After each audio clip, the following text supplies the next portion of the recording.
જય કિસાન. ખેડૂત ભાઈઓ, તમે જોવો છો વરસાદી વાતાવરણને કારણે ઘણું બધી તકલીફ ખેડૂતને વેઠવી પડતી હોય છે. તમારી નજર સામે તમે જોઈ શકો છો. એનું એક જ કારણ છે કે વરસાદી વાતાવરણને કારણે જમીન ભેજ મૂકતી નથી, જેના કારણે પાણી પાવું હોય તો તાત્કાલિક પાણી પી પણ શકતું નથી. અને અત્યારે સિઝન એવી બધી વાવણીયાવાળાની છે કે એની ન કરો વાત.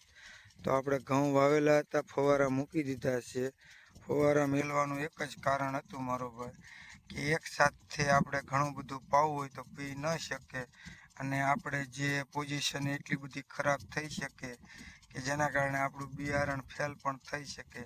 તો એના માટે તાત્કાલિક મેં ફવારા મૂકી દીધા છે, જેના કારણે હેઠે જમીન ભીની જ છે.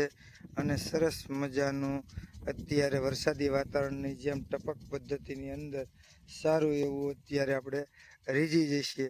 અને બીજી વાત તમને એ કહેવા માગું છું કે સરસ મજાનો ભેજ પકડી લે એટલે આપણું બિયારણ આપણે ટૂંક સમયની અંદર સારું એવું તમે જોઈ શકો છો, સારું એવું પી જશે. અને સરસ મજાની પછી આપણો ઉગાવ પણ સારો લેવાઈ જશે.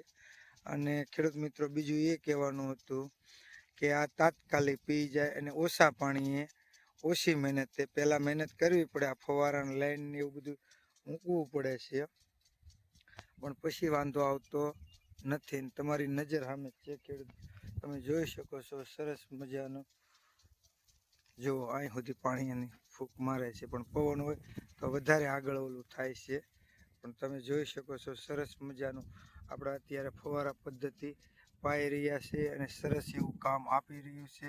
તો જય જવાન, જય કિસાન. સાગર ભગુડા ખેડૂત ચેનલ લાઈક કરો, સપોર્ટ કરો આવા નવા નવા વિડીયા જોવા માટે. જય જવાન, જય કિસાન.